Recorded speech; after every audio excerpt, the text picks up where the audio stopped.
السلام علیکم پیارے ساتھیوں، کیسے ہیں آپ سب؟ پچھلی ایپیسوڈ میں آپ نے سنا کہ فائزہ پولیس کے ساتھ مل کر اس قاتل کا سراغ لگا رہی ہے۔ وہ اس تک پہنچنے ہی والے ہوتے ہیں لیکن وہ اس عورت کو مار کر وہاں سے بھاگ جاتا ہے، پر پھر پلٹ کر وہ وار کرتا ہے رب نواز پر اور اس پر حملہ کر کے وہ وہاں سے نکلنے ہی والا ہوتا ہے کہ پولیس اس پر فائر کر دیتی ہے۔ فائزہ کو اس کا چہرہ دکھ چکا ہے۔ کیسا ہے اس کا چہرہ؟ کیا وہ انسان ہے یا پھر انسان کے روپ میں کوئی درندہ؟ اب بڑھتے ہیں آگے۔ گولی یقیناً قاتل کو ہی لگی تھی کیونکہ فضا میں اس کی ہلکی سی چیخ ابھری تھی، مگر یہ چیخ بھی کسی زخمی درندے کی غراہٹ سے مشابہ تھی۔ رب نواز زمین پر گر پڑا اور قاتل لنگڑاتا ہوا گلی کے کونے کی طرف دوڑا۔ تب نور حیات نے پے در پہ اس پر فائر کیے، ہٹا کے اس کا ریوالور خالی ہو گیا۔ قاتل کو یقیناً کئی گولیاں لگی تھیں مگر وہ گرا نہیں۔ بالآخر وہ فائزہ کی کار سے جا ٹکرایا۔ اس نے کھڑکی پر ہاتھ مار کر سہارے کے لیے کوئی چیز پکڑنے کی کوشش کی مگر ایسی کوئی چیز اس کے ہاتھ میں نہیں آئی اور وہ گھٹنوں کے بل گرنے لگا۔ اسی لمحے بجلی چمکی اور فائزہ بے ساختہ چیخ اٹھی۔ قاتل کا چہرہ بری طرح سے بگڑا ہوا تھا، مسخ ہو چکا تھا۔ اس کا چہرہ اتنا بگڑا ہوا تھا کہ اس کے چہرے کو کوئی پہچان نہیں سکتا تھا۔ اس کی کھڑکی کے شیشے پر چپکا ہوا تھا۔ پھر وہ چہرہ نیچے چلا گیا اور قاتل کا خون آلود ہاتھ شیشے سے پھسلتا ہوا نیچے جانے لگا۔ وہ ہاتھ سے شیشے پر ایک سرخ پٹی سی چھوڑ گیا تھا۔ بجلی کی چکا چوند میں وہ بھیانک چہرہ فائزہ کو صرف ایک لمحے کے لیے نظر آیا تھا مگر اس کی آنکھوں میں موت کی اذیت اور خون خواری کے جنون کے ساتھ ساتھ ایک عجیب سے جذبے کی جھلک بھی فائزہ نے دیکھی تھی۔ ایسا محسوس ہوتا تھا جیسے وہ شخص تاریکی میں بھی کار میں بیٹھے ہوئے لوگوں کے چہرے صاف دیکھ رہا تھا، خصوصاً فائزہ کا چہرہ۔ میرا جسم صرف مر رہا ہے، میری روح زندہ ہے اور وہ تمہارا پیچھا کبھی نہیں چھوڑے گی، تم مجھے کبھی نہیں پکڑ سکتی ہو۔ یہ کہتے ہوئے وہ کار کے قریب گر کر مر چکا تھا لیکن فائزہ کے جسم پر اب بھی لرزہ طاری تھا۔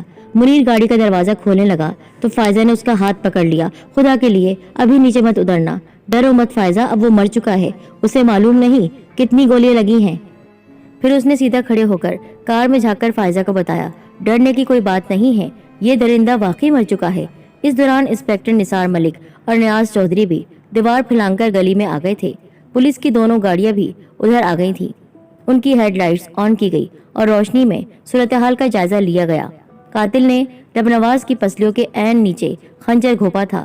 زخم کافی گہرا معلوم ہوتا تھا اور خون تیزی سے ضائع ہو رہا تھا۔ وہ بے ہوش تھا اور اکھڑے اکھڑے سانس لے رہا تھا۔ نثار ملک نے اسے گاڑی میں ڈالا اور نور حیات کے ساتھ فوراً ہاسپٹل روانہ کر دیا۔ افسوس ہے کہ اگر فائزہ بی بی کی بات مان لی جاتی تو آج یہ سب نہیں ہوتا۔ یہی تو قدرت کے نظام ہے، منیر گہری سانس لے کر بولا۔ ہونی ہر حال میں ہو کر رہتی ہے۔ اگر لوگوں کو معلوم ہو جائے کہ فلاں کے مشورے پر عمل کر کے وہ یقینی طور پر تباہی سے محفوظ رہ سکتے ہیں تو پھر وہ سب کچھ کیوں کر ہوا جو آج ہوگا؟ مقدر میں لکھ دیا گیا تھا یہ سب۔ ان باتوں سے دراصل قدرت کو انسان کی کمزوری اور بے بسی ظاہر کرنا مقصود ہوتا ہے۔ وہی ہوتا ہے جو منظور خدا ہوتا ہے۔ انہوں نے اب تیز روشنی میں قاتل کا جائزہ لیا۔ وہ بظاہر ایک عام سا انسان تھا، عام سا آدمی تھا، لیکن اس کی وحشت اور اس کا جنون اس کے چہرے پر ہی جمع ہوا تھا۔ کافی بدصورت تھا، چہرہ پورا بگڑا ہوا تھا، چہرے کی کھال بھی ہٹی ہوئی تھی اور اس عالم وحشت میں موت آنے پر شکل کچھ اور بگڑ کر رہ گئی تھی۔ آنکھیں کھلی کی کھلی تھیں جنہیں دیکھ کر جھرجھری آ رہی تھی۔ اس کی صورت دیکھ کر اندازہ لگانا مشکل تھا کہ زندگی میں شاید ہی کوئی عورت اس پر مہربان ہوئی ہو۔ اس کے جنون، مجرمانہ حملوں اور قتل و غارت کے پیچھے شدید نفرت تھی۔ کوئی کہانی چھپی ہوئی تھی۔ اس کے جسم میں 5 گولیاں لگی تھیں۔ ایک گولی نے اس کی گردن کو پھاڑ دیا تھا اور وہاں سے خون ابل رہا تھا۔ کیا اس کا چہرہ آپ کے لیے شناسا نہیں ہے؟ منیر نے قاتل کی لاش کی طرف اشارہ کرتے ہوئے پوچھا۔ کم از کم میرے لیے تو یہ جانا پہچانا نہیں ہے، نثار ملک نے نفی میں سر ہلا دیا۔ جتنی بھی ہسٹری موجود ہے اس میں اس کا چہرہ موجود ہی نہیں ہے، اور اس کا چہرہ انسانی تو ضرور ہے پر یہ مجھے انسان نہیں لگ رہا ہے۔ سچ میں انسان کیسے ہو سکتا ہے؟ فائزہ چہرے سے پانی پوچھتے ہوئے عجیب سے لہجے میں بولی۔ حیرت مجھے اس بات پر ہے کہ اس کی آنکھوں میں مرتے وقت میرے لیے شناسائی کی جھلک اور انتقام کی طلب تھی، حالانکہ گاڑی میں اندھیرا تھا اور میرا خیال تھا کہ یہ میری صورت نہیں دیکھ رہا تھا، مگر اس کا انداز ایسا تھا جیسے یہ گاڑی کے اندر کا منظر بالکل صاف دیکھ رہا ہو۔ کیا یہ عجیب بات نہیں ہے؟ اس شخص کے بارے میں بہت سی باتیں مجھے بھی عجیب سی محسوس ہو رہی ہیں۔ اس اعتبار سے اس کا ہلاک ہو جانا ہمارے حق میں اچھا ثابت نہیں ہوا ہے۔ اگر یہ زندہ ہوتا اور ہمارے ہاتھ آ جاتا تو ہم اس سے بہت سی باتیں اگلواتے، پر چھوڑیں، اب کیا ہو سکتا ہے۔ بارش اب رفتہ رفتہ رک رہی تھی، لیکن سب لوگ بری طرح سے بھیگ چکے تھے۔ فائزہ تھر تھر کانپنے لگی۔ اس کی طرف عامر نے توجہ دی۔ انسپکٹر صاحب، باجی بری طرح سے تھک چکی ہیں اور سردی سے کانپ رہی ہیں۔ نہ جانے آپ لوگوں کو اور کتنی دیر لگ جائے، ہمیں اجازت دے دیجیے۔ ہاں بالکل، آپ لوگ جائیے، آپ تینوں کافی زحمت اٹھا چکے ہیں، خصوصاً فائزہ بی بی صاحبہ۔ ان کو ہم نے بہت تکلیف دی ہے، اس تکلیف کو تو میں بھول جاؤں گی۔ خوشی کی بات یہ ہے کہ اس شہر سے ایک ناسور کا خاتمہ ہو گیا ہے، فائزہ کانپتی آواز میں بولی۔ عامر نے جلدی سے آگے بڑھ کر اسے سہارا دیا اور گاڑی کی طرف چل پڑا۔ منیر ان سے ایک قدم پیچھے رہا۔ وہ قدرے چپتی ہوئی نظروں سے اپنے سالے کی طرف دیکھ رہا تھا۔ منیر کو بہت اچھی طرح معلوم تھا کہ عامر اسے پسند نہیں کرتا ہے، اور عامر نے بھی اپنی ناپسندیدگی چھپانے کی کبھی کوشش نہیں کی۔ شادی کے شروع کے دنوں میں منیر نے اپنے سالے کی نظروں میں اچھا بننے کی تھوڑی بہت کوشش کی تھی، مگر وہ اس میں کامیاب نہیں ہو سکا۔ عامر کی نظر میں اس کا تاثر خراب ہی رہا۔ عامر کا خیال تھا کہ اس شخص نے کسی لالچ کے لیے اس کی بہن کو باقاعدہ سوچے سمجھے منصوبے کے تحت متاثر کیا ہے اور شادی کے لیے آمادہ کیا ہے۔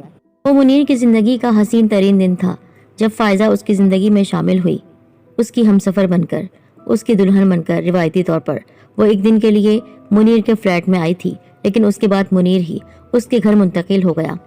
وہ زندگی کا کتنا پیارا دور تھا۔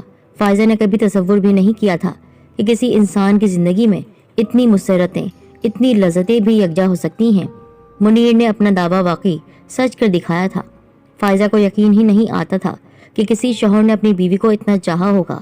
وہ واقعی عشقیہ حد تک اس کو چاہتا تھا، اور شادی کو 10 ماہ گزر جانے کے باوجود اس کی چاہت، پرستش اور گرم جوشی میں ذرا بھی کمی نہیں آئی تھی۔ فائزہ کو اپنی زندگی میں ہلکی سی ایک کمی محسوس ہوتی تھی، تو صرف یہ کہ اس کا بڑا بھائی عامر رفتہ رفتہ اسے دور ہوتا جا رہا تھا۔ فائزہ کا خیال تھا کہ اس میں اس کے بھائی کے ہی مزاج کا زیادہ دخل ہے۔ اس کے ذہن میں منیر کے بارے میں جو ناپسندیدہ باتیں ہیں، وہ گرہ ابھی تک کھل نہیں سکی ہیں۔ اس میں کوئی شک نہیں تھا کہ عامر نے زندگی بھر فائزہ کی اسی طرح حفاظت کی تھی جیسے وہ ننھی سی بچی ہو، اور اس کی بہتری کی خاطر عامر نے اپنی خواہشات کو نظر انداز کیے رکھا تھا۔ اس کی پناہ میں فائزہ نے اپنے آپ کو ہمیشہ محفوظ تصور کیا تھا، لیکن شوہر کی پناہ میں آ جانے کے بعد وہ کچھ اور ہی سوچنے لگی تھی۔ شوہر کی بات تو الگ ہی ہوتی ہے، بھائی اپنی جگہ ہوتا ہے، لیکن شوہر تو ہر چیز کا مالک ہوتا ہے۔ اور منیر نہ صرف جسمانی طور پر مضبوط تھا، بلکہ وہ انتہائی بے خوف بھی تھا۔ وہ کسی سے ڈرتا نہیں تھا۔ اس کی یہی بے خوفی اور مضبوطی فائزہ کو زیادہ تحفظ کا احساس دلاتی تھی۔ رفتہ رفتہ فائزہ کے تمام معاملات منیر کے ہاتھ میں چلے گئے۔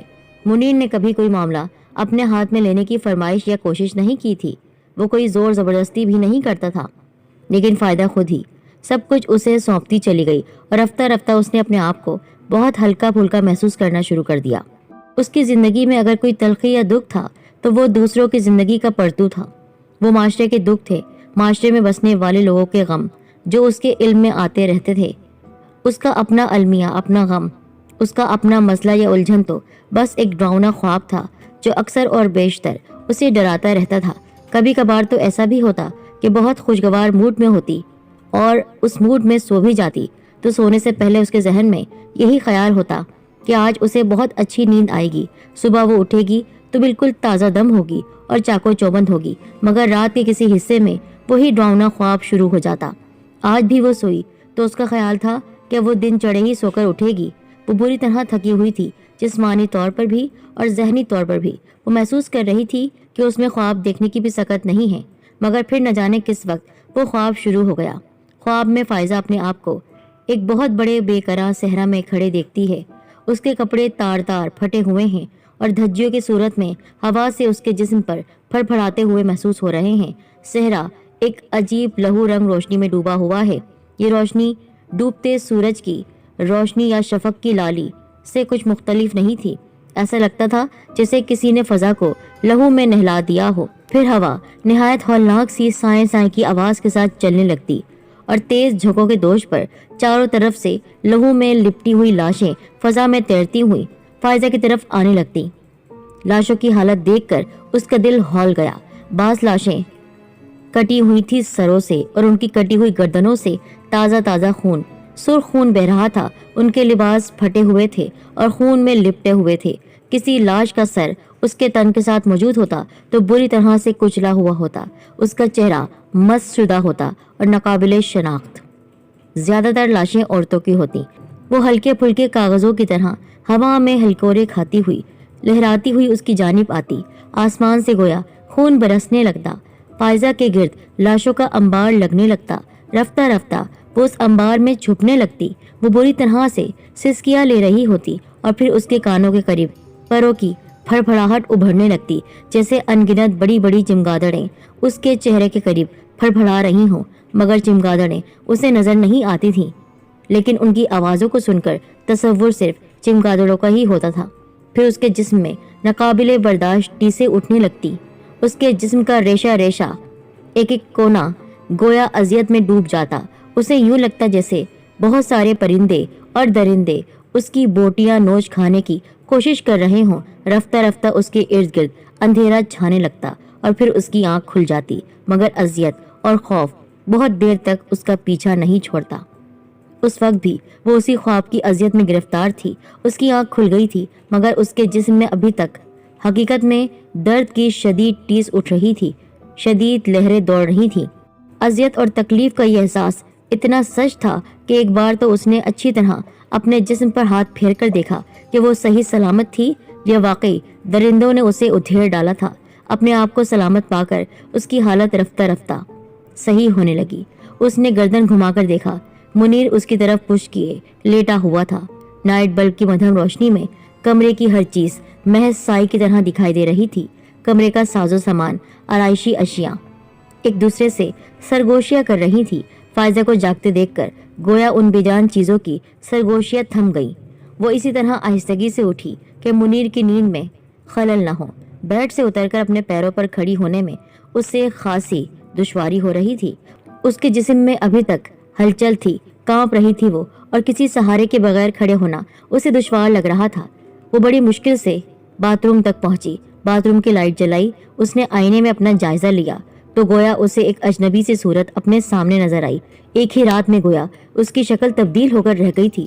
اس کے چہرے پر پسینے کے قطرے تھے، جلد بالکل زرد اور شفاف سی لگ رہی تھی، آنکھوں کے گرد ہلکے تھے۔ اس کا چہرہ کسی زندہ عورت کے بجائے کسی مومی مجسمے کا چہرہ دکھائی دے رہا تھا۔ اس کا شمار حسین عورتوں میں ہوتا تھا، مگر اس وقت آئینے میں گویا کسی اور کا ہی عکس تھا۔ بس صورت عورت لگ رہی تھی اور بگڑے ہوئے چہرے والی لاشیں دکھائی دی تھیں۔ ان میں سے کئی کے بارے میں اسے محسوس ہوتا تھا کہ اگر ان کے چہرے ذرا ٹھیک حالت میں ہوتے تو شاید وہ انہیں پہچان لیتی، اور ان کی دیکھی بالی اور شناسا سی وہ لڑکیاں معلوم ہوتی تھیں جیسے وہ انہیں جانتی ہو۔ پھر اسے اس جنونی قاتل کا چہرہ یاد آیا جس نے مرتے وقت اپنی خون آلود انگلیوں کے نشانات فائزہ کی کار کے شیشے پر چھوڑ دیے تھے۔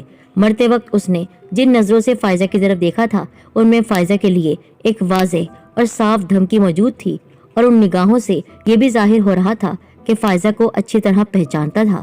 ایسا کیوں کر ممکن تھا؟ فائزہ کو یاد نہیں اس نے زندگی میں کبھی اس شخص کی جھلک بھی دیکھی ہو۔